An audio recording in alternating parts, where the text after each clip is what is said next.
अस्सलाम वालेकुम dear viewers. Mohammad Asif आपको अपना चैनल स्मार्ट टेक सोल्यूशन में खुश आमदीद कहता है। आज हम देखेंगे कि किस तरह इंडिविजुअल अपने इनकम टैक्स रिटर्न फाइल करते हैं। इंडिविजुअल या हम इसको ये भी कह सकते हैं कि ट्रेडर या डिस्ट्रीब्यूटर अपनी रिटर्न इनकम टैक्स रिटर्न कैसे फाइल करते हैं। आज हम इस पे डिस्कशन करेंगे। सबसे पहले आपने आईआरएस के होम पेज पे आ जाना है। यहाँ से ओपन करके आपने डिक्लेरेशन पे जाना है। यहाँ पे सेकंड नंबर पे ऑल ऑप्शंस में जाके ये रिटर्न स्टेटमेंट्स ओरिजिनल इस पर क्लिक करना है और नॉर्मल रिटर्न जो है इस पे जहाँ पे इंडिविजुअल एओपी कॉर्पोरेशन इसको क्लिक करना है नॉर्मल रिटर्न के ऊपर। और कौन सा साल 2023 इस वक्त जो है इनकम टैक्स रिटर्न 2023 की हम फाइल कर रहे हैं, इसको ओपन करेंगे और कंटिन्यू पे जाके इस रिटर्न को ओपन कर लेंगे। यहाँ पे आपने बिजनेस पे जाना है, इधर मैन्युफैक्चरिंग ट्रेडिंग आइटम्स पे जाके क्लिक करना है और उसके बाद इनकम फ्रॉम बिजनेस इसमें आपने gross revenue excluding sales tax इसमें आपने सेल्स टैक्स के बगैर जो रेवेन्यू है उसको ले लेना है। उसका टोटल जो है पूरे साल का टर्नओवर उसको हम इधर ऐड कर लेंगे, यानी कि टोटल सेल जो है इसमें हम ऐड करेंगे। आपने इसके इधर टोटल सेल ले लेनी है। करने के बाद आपने इसको कैलकुलेट करना है, टोटल सेल ऐड कर लेनी है और उसके बाद कैलकुलेट। साथ साथ आपने इसको सेव भी करते जाना है और उसके बाद हम आगे चलेंगे कि इसमें cost of sale services opening balance, अगर आपके पास ओपनिंग बैलेंस पिछले साल का क्लोजिंग बैलेंस 2022 के रिटर्न में जो क्लोजिंग बैलेंस है इस साल का ओपनिंग बैलेंस हम इसको ले लेंगे। ओपनिंग स्टॉक फर्ज करें आपके पास कुछ अमाउंट पड़ी है तो वो आपने पिछले साल के जो रिटर्न के मुताबिक आपने उसको ले लेना है। उसके बाद हम आगे चलते हैं नेट परचेजेस। इस साल में आपने रॉ मटेरियल या जो भी गुड्स जिसको आपने आगे से परचेज करके सेल सोल्ड किया है उसकी वैल्यू ले लेनी। पूरे साल में आपने कितना परचेज किया है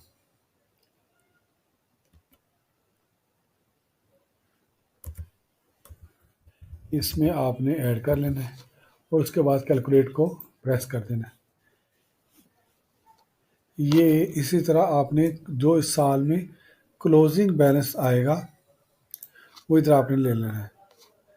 क्लोजिंग बैलेंस क्लोजिंग स्टॉक आपके पास कितना पड़ा हुआ है वो आपने इधर ऐड कर लेना है। क्लोजिंग स्टॉक ले लेना है और फिर कैलकुलेट को प्रेस करना है। इसी तरह आपका ग्रॉस प्रॉफिट आ जाएगा। ग्रॉस प्रॉफिट को हम आगे लेके चलेंगे कि इस दफ़ा इसमें आपने एक्सपेंसेस कौन से किए हैं, आपके एक्सपेंसेस कौन कौन से हैं इस ट्रेडिंग वाले बिजनेस में, इस इंडिविजुअल ट्रेडिंग डिस्ट्रीब्यूशन वाले बिजनेस में आपके एक्सपेंसेस कौन से हैं। इधर आपने management administrative selling and financial expenses पे क्लिक करना है और इसमें आपने देखना है सबसे पहले आपके इंश्योरेंस के ऊपर, अगर आपने कोई इंश्योरेंस करवाई है तो उसके चार्जेस एक्सपेंसेस डालने, प्रोफेशनल चार्जेस ऐड करने हैं।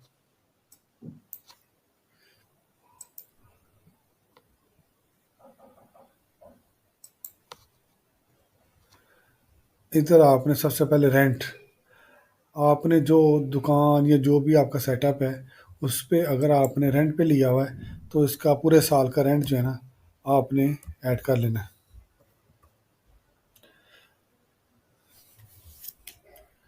फ़र्ज़ करें आप 10,000 पर रेंट देते हैं तो साल का 1,20,000 आपने इसका रेंट ऐड कर लेना है। उसके बाद आगे चलते हैं और कौन कौन से आपके एक्सपेंसेस हुए हैं। रेंट रेट एंड टैक्सेस, आपने कोई पूरे साल में जो जो टैक्सेस पे किए हैं उनकी वैल्यू ले लेनी है। हम फिगर्स जो है वो फर्जी फिगर्स ले रहे हैं। इसमें आपने रेंट रेट एंड टैक्सेस की फिगर्स ले, सैलरीज आपने जो कोई एम्प्लॉय रखा हुआ है, अगर रखे हुए हैं उनकी सैलरीज पूरे साल में आपने जो उनको सैलरीज पे की हैं, इधर आपने वो सैलरीज जितनी सैलरी पे की है वो आपने इसकी सैलरी इधर ले लेनी है। उसके बाद ट्रैवलिंग के ऊपर आपने जो ट्रैवल किया है बिजनेस पर्पस के लिए वो पूरे साल में उसकी वैल्यू इधर ले लेनी है। इससे आगे हम चलते हैं और इलेक्ट्रिसिटी के ऊपर, इलेक्ट्रिसिटी वाटर एंड गैस के ऊपर पूरे साल में कितना आपका एक्सपेंस हुआ है उसको आपने इधर कैलकुलेट कर लेना है, इधर आपने इधर ले लेना है। कम्युनिकेशन, कम्युनिकेशन के ऊपर पूरे साल का आपने एक्सपेंस ले लेना है। सर रिपेयर मेंटेनेंस अगर कुछ की है, रिपेयर मेंटेनेंस के ऊपर खर्चा। इसी तरह रिपेयर मेंटेनेंस के ऊपर स्टेशनरी, प्रिंटिंग एंड स्टेशनरी के ऊपर रिपेयर एंड मेंटेनेंस को हम देखते हैं। अगर आपने रिपेयर एंड मेंटेनेंस के ऊपर कोई अखराजात हुए हैं आपके, रिपेयर में printing and repair and maintenance के ऊपर हम ले लेते हैं, या आप इधर इधर रिपेयर मेंटेनेंस पे जो खर्चा हुआ है प्रिंटिंग एंड स्टेशनरी के ऊपर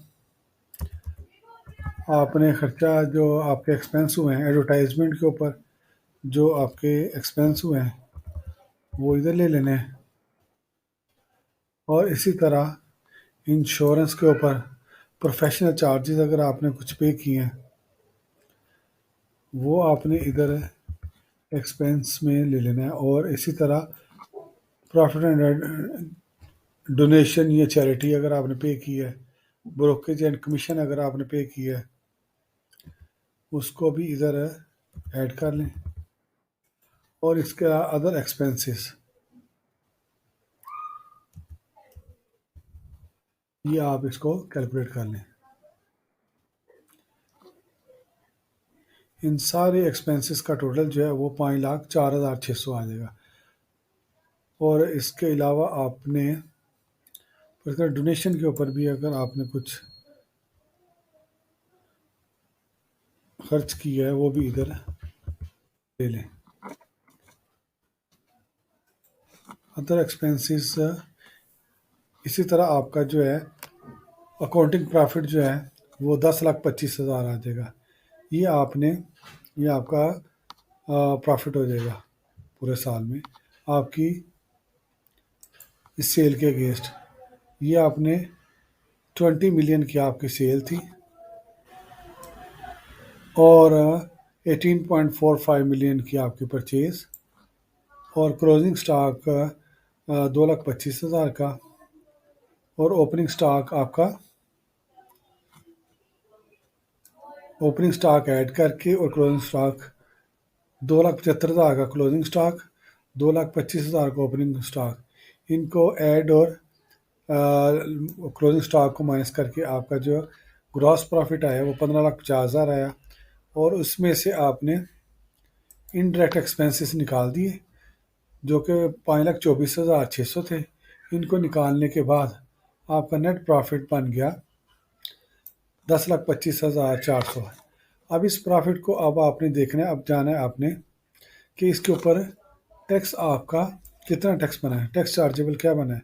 पेमेंट्स में जाना, पेमेंट चार्जेबल में इधर आपने देखना है कंप्यूटेशंस में जाके, इस पे जाके आपने देखना है 38,175 पे जो है ना एडमिटेड इनकम टैक्स आ रहा है आपका, कि आपके ये पैसे जो है ना टैक्स जो है ना वो अगर आपका कोई टैक्स डिडक्ट हुआ है पहले का तो वो इधर है एडजस्टेबल टैक्स में आपने ले लेना है, या अगर आपका कोई फाइनल टैक्स डिडक्शन हुई है तो वो आपने इधर इसको एडजस्टमेंट ले सकते हैं। अदरवाइज़ आपने एक PSID क्रिएट करके ये पेमेंट जमा करा देनी है और उसको जो है ना आपने रिटर्न फाइल करने के लिए फिर आपके पास जो है ना वो PSID से CPR में आपके पास इस सिस्टम पे आ जाएगा। अब यही अमाउंट जो अब आपने नेट इनकम कमाई है इसको हम 10,25,000 आपने इनकम ली है, इसको आ जाना है बैंक स्टेटमेंट में। इधर आपने अपने पर्सनल एक्सपेंसेस ऐड करने हैं। पर्सनल एक्सपेंसेस आपके पूरे साल में जो आपने मुख्तलिफ रेंट के ऊपर रेट, रेंट पर्सनल जो है व्हीकल रनिंग के ऊपर टैक्स, और मेडिकल के ऊपर एजुकेशनल एक्सपेंसेस, ये मुख्तलिफ हेड के ऊपर फंक्शनिंग गैदरिंग, इनके ऊपर आपके फ़र्ज़ करें हम टोटल जो है ना अदर एक्सपेंसेस पर्सनल एक्सपेंसेस, आपने 10,25,000 इनकम कमाई है, आपके 7,50,000 आपके एक्सपेंसेस पर्सनल एक्सपेंसेस आ गए। इधर आपने इनकम ले लेनी है, ये आपने एक्सपेंसेस ले लिए, इधर आपने अपनी इनकम जो है इसको ले लेना है।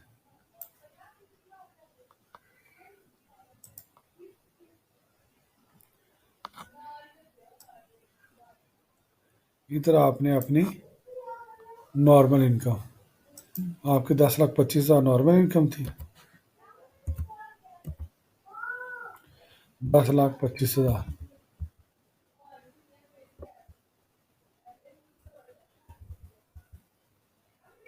जैसे इसको कैलकुलेट कर लें। अब आपके पास 2,75,000 जो एक्सेस बचे हैं उसको आपने कैश में ले लेना है। इधर आपके कैश जो है ना वो इंक्रीज़ हो जाएगा। पिछले एसेट्स को एज इट इज़ ही, अगर कोई एसेट परचेज़ की है सेल की है तो आप उसको ऐड कर सकते हैं, अदरवाइज़ आपने इसमें कैश को इंक्रीज़ कर देना है। अगर बैंक में पड़े हुए हैं तो बैंक में, अदरवाइज़ आपने इधर कैश को इंक्रीज़ करके अपनी बैलेंस शीट को बराबर कर लेना।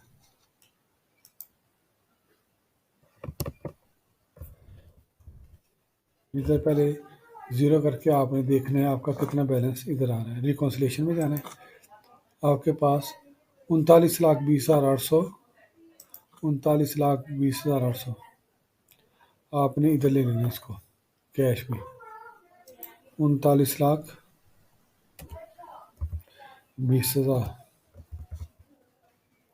इधर कैलकुलेट कर लें। अब आपकी रिकॉन्सिलेशन ज़ीरो हो जाएगी। सॉरी, इसमें अभी 800 मज़ीद ऐड करना है, 39,20,800, 39,20,800।